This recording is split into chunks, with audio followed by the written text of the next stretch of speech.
In this video, I'm going to tell you what changes Google made to their search terms report, so stay tuned. If you've ever used Google Ads and you've used search ads, you know the power of the search terms report. Aside from all the match types and configurations you can set for your target keywords, you can actually look at what's getting impressions and what's getting clicks with the search terms report. You can analyze what terms are being clicked and you can try to optimize for those keywords. You can add them to your campaign, or if they go against your campaign, then you can negate them with the negative keywords. This allows you to make sure that you're not spending on keywords that don't actually matter to your campaign and your brand. So what's the deal with Google changing their search terms report? Recently, Google reported that in order to increase their protections for privacy data, they are restricting the amount of search terms reporting that they're going to do. They're only going to show data for keywords that are getting significant amounts of clicks. So what does that mean? That means if you have a ton of data coming in for other keywords, but it's not deemed as significant as Google,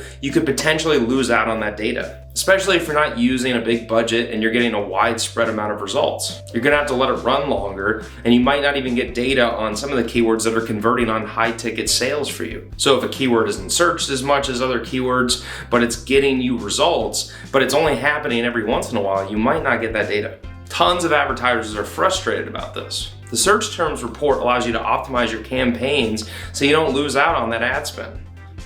Now you gotta work even harder to maximize your ad spend with search terms.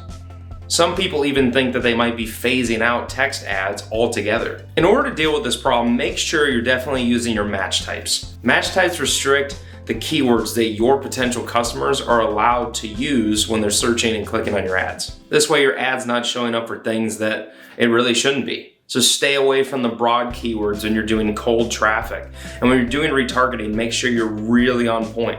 This way you're not gonna need to rely on the search terms report as much. But if you're trying to experiment a little bit with your budget and see what terms are out there that will convert for you, it's gonna be a little harder. So you're gonna have to do more research up front. Data privacy is a big issue for Google and tons of other tech companies right now. So they're trying to protect themselves and their ad platform. I don't know what this means for the future of advertising on Google, especially with search. But in the meantime, just try to do your research ahead of time. Make sure that you're aware that you might not get all the data up front in your search terms report and that it will be subject to change. This is just another reminder that you should be building your own assets, whether it's your blog or your email list or your SMS list, push notifications, etc. You want to make sure you're owning properties. So if Google decides to turn off switches here and there, or Facebook or any of these other networks, you have full control over your potential leads and customers. Keep an eye on the search report, and if you have questions, reach out to the Google Ads support team or ask them below in the comments. If you like this video, hit that like button so more people can see it. Jump on that subscribe button and slap that notification bell so you don't miss a single video from me on how to make more money online and live a happier life. There's a video right after this one, so stay tuned for that. Peace out for now.